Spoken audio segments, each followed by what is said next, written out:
अरे भाऊजी, हाँ देवर जी। लोग बोलते हैं कि दूध पीने से ताकत आती है, क्या ये बात सच है? हाँ बिल्कुल सच है। दूध पीने से हड्डियाँ मजबूत रहती है, तंदुरुस्ती आती है। तो भाऊजी दूध पिलाओ ना। किसका? अपना। बग।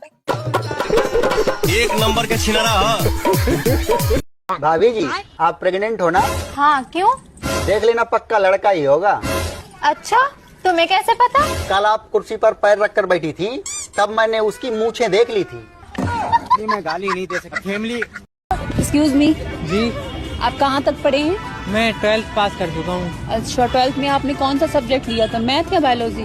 मैथ लिया था। अच्छा, तो मैथ का सवाल पूछ सकती हूँ आपसे? हाँ हाँ, पूछो। चलो भाई। अच्छा, त्रिभुज किसे कहते हैं? अरे ये तो बहुत सिंपल क्वेश्चन है। तो बताइए फिर। दोनों टांगों के बीच में बनी त्रिकोण आकृति को त्रिभुज कहते हैं। अच्छा, एक नंबर के छिनारा। क्या हो गया, इतनी उदास क्यों खड़ी है? यार दुनिया बहुत जालिम है यार। क्यों? सब अपना अपना ही देखते हैं। अरे कोई बात नहीं, तुम मेरा देख लो। दिल दिल दिल, मैं तुम्हारा दिल देख लूं। जब तुम्हारी उम्र 2 साल थी, तो तुम्हारे भाई की उम्र तुमसे दुगनी थी। अच्छा। तो आज तुम्हारी उम्र 20 साल है। तो बताओ तुम्हारे भाई की उम्र क्या होगी? मेरे से दुगनी थी ना, तो मेरे भाई की उम्र 40 साल होगी। गलत। गाइस कमेंट में बताओ। बिहार के बीच में क्या है? बिहार के बीच में क्या है? हाँ, बिहार में तो आप हैं, तो बिहार के बीच में क्या है? कुछ नहीं है बिहार के बीच में। कुछ नहीं है। हाँ, नहीं है कुछ नहीं। तो दोस्तों आप बताइए। काला घोड़ा सफेद सवारी, एक उतरा दूसरे की बारी, बताओ क्या? काला घोड़ा सफेद सवारी। एक उतरा दूसरे की बारी, बताओ क्या? पता नहीं। सोचो थोड़ा सा। नहीं पता मेरे को। आप लोग बताओ। एक केकड़ा समुद्र किनारे चल रहा था। वो हर कदम पर पीछे मुड़कर अपने पैरों के निशान देखता और बड़ा खुश होता। चलते चलते उसने एक लंबी लाइन खींच दी। उसने मुड़कर देखा और मन ही मन खुश हो रहा कि इतनी लंबी लाइन मैंने अपने पैरों के निशान से बना डाली। वो अपने आप पर गर्व महसूस कर रहा था। इतने में समुद्र की एक जोर की लहर आई और उस केकड़े के पैरों के निशान की लाइन को मिटाकर चली गई। केकड़े ने मायूस होकर बोला, समुद्र तुझसे तो ये उम्मीद नहीं थी। तेरे तो मैं दिल में रहता था, तुझसे तो मैं प्यार करता था, और तेरे से ही मेरी खुशी नहीं देखी गई। तू ही मेरे पैरों के निशान को देखकर खुश नहीं है। समुद्र मुस्कुराकर बोला, देख भाई, तू गलत समझ रहा है। मैंने देखा कि एक शिकारी तेरे पैरों के निशान को देखकर तेरा पीछा कर रहा है। अगर मैं तेरे पैरों के निशान को ना मिटाता तो वो शिकारी तेरे पैरों के निशान को देखकर तुझे पकड़ लेता।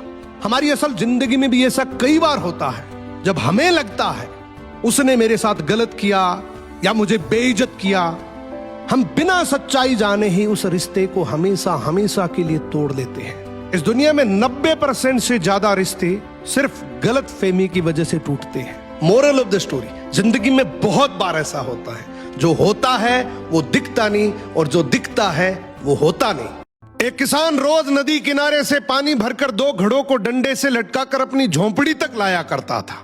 दोनों घड़ों में से एक घड़ा तो बिल्कुल सही था और दूसरा घड़ा थोड़ा सा फूटा था।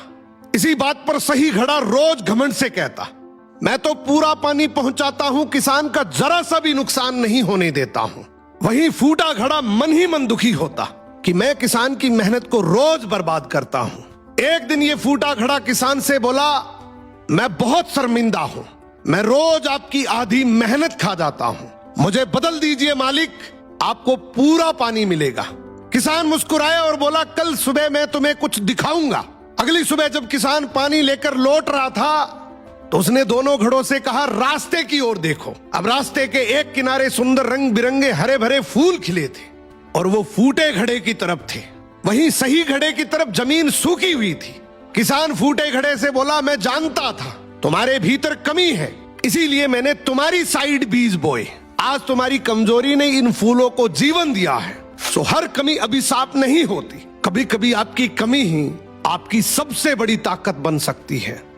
पति को प्यार और इज्जत से रखना बहुत जरूरी है, क्योंकि पति के बिना पत्नी कटी हुई पतंग की तरह हो जाती है, जिसे लोग या तो लूट लेते हैं या फिर फाड़ देते हैं। इसीलिए पति से कभी भी दूर नहीं होना चाहिए, क्योंकि मुसीबत में सिर्फ आपका पति ही आपके काम आता है। ये बात कड़वी जरूर है, लेकिन सच है।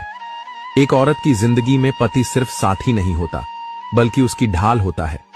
पति के रहते हुए दुनिया उस औरत पर उंगली उठाने से पहले 1000 बार सोचती है, लेकिन जब वही औरत पति से दूर हो जाती है तो उसका सहारा भी छिन जाता है और उसकी इज्जत भी धीरे धीरे कम होने लगती है। आजकल कई औरतें छोटी छोटी बातों पर अपने पतियों से लड़ाई करती हैं, उनसे दूरी बना लेती हैं। उन्हें लगता है कि पति की अहमियत सिर्फ पैसे कमाने तक सीमित है, लेकिन जब मुश्किल हालात आते हैं तब एहसास होता है कि घर के दरवाजे पर खड़ा होकर औरत की इज्जत बचाने वाला सिर्फ उसका पति ही होता है। पति के बिना औरत सच में कटी हुई पतंग की तरह हो जाती है। पतंग जब डोर से कटती है तो हवा के थपेड़े उसे इधर उधर उड़ा ले जाते हैं। कभी कोई पकड़कर उसे रख लेता है तो कभी कोई उसे रौंद देता है। ठीक वैसे ही अगर औरत अपने पति से अलग हो जाए तो समाज उसे टुकड़ों में बांट देता है। कोई उस पर हक जताता है, कोई उस पर ताने कसता है और कोई उसकी मजबूरी का फायदा उठाता है। असलियत यही है कि पति और पत्नी का रिश्ता सिर्फ मोहब्बत का नहीं है, बल्कि इज्जत और सहारे का भी है। पति अगर साथ हो तो औरत हर मुश्किल का सामना कर सकती है, लेकिन पति अगर दूर हो जाए तो वही मुश्किलें उसका गला घोंटने लगती हैं। इसलिए हर पत्नी को यह समझना चाहिए कि पति को प्यार और इज्जत देना सिर्फ उसका फर्ज नहीं, बल्कि उसकी अपनी सुरक्षा भी है। क्योंकि जब सारी दुनिया पीठ फेर लेती है तब वही पति है जो हाथ पकड़कर खड़ा करता है। याद रखना, पति के बिना औरत कितनी भी मजबूत क्यों न हो, लेकिन समाज के सामने उसकी हालत कटी पतंग से ज्यादा नहीं होती, और कटी पतंग का अंजाम हमेशा बुरा ही होता है। अगर आपको भी लगता है कि औरत की सबसे बड़ी ताकत उसका पति है, तो इस वीडियो को लाइक और शेयर जरूर करें ताकि ये बात और औरतों तक पहुंच सके। एक घर से सास और बहू के झगड़े की काफी देर से आवाज आ रही थी। झगड़े की आवाज इतनी तेज थी कि पड़ोसियों के कान खड़े हो रहे थे। पड़ोसी मजे ले रहे थे। झगड़ा खत्म होते ही बहू किसी काम से बाहर आई तो पड़ोस की एक बूढ़ी औरत आई और बोली, बेटा तेरी सास तो कुतिया का मेल है, अगर ऐसे ही चलता रहा तो तेरा तो जीना हराम हो जाएगा।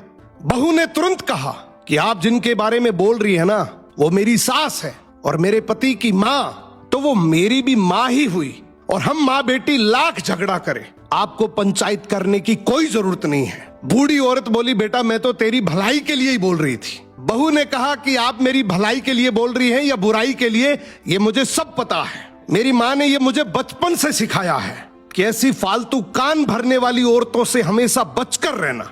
ये कान भर भर के हंसता खेलता परिवार तुड़वा देती हैं। दादी सब समझ गई और बड़बड़ाते हुए वहां से चली गई। अब बहू जैसे ही घर आई अपनी सास को सारी बात बताई। ये सुनते ही सास की आंखों में आंसू आ गए। सास ने बहू को गले लगा लिया और रोते हुए बोली कि बेटा मुझे आज विश्वास हो गया कि तू मेरे घर की बहू नहीं बल्कि मेरे घर की लक्ष्मी है, और आज मुझे ये भरोसा हो गया कि तुम मेरे और मेरे बेटे को आराम से संभाल लेगी। अब मुझे कोई चिंता नहीं है। बहू ने भी रोते हुए बस इतना ही कहा कि आप मेरी माँ हैं और माँ से झगड़ा कौन नहीं करता, पर झगड़े का मतलब ये नहीं कि मैं घर की बात बाहर करूं। सो घर की बातें अगर घर में ही रहे तो घर मंदिर है, वरना कान भरने वाले तो हर गली नुक्कड़ पर बैठे हैं जो चुटकियों में एक हंसता खेलता परिवार तोड़ देते हैं।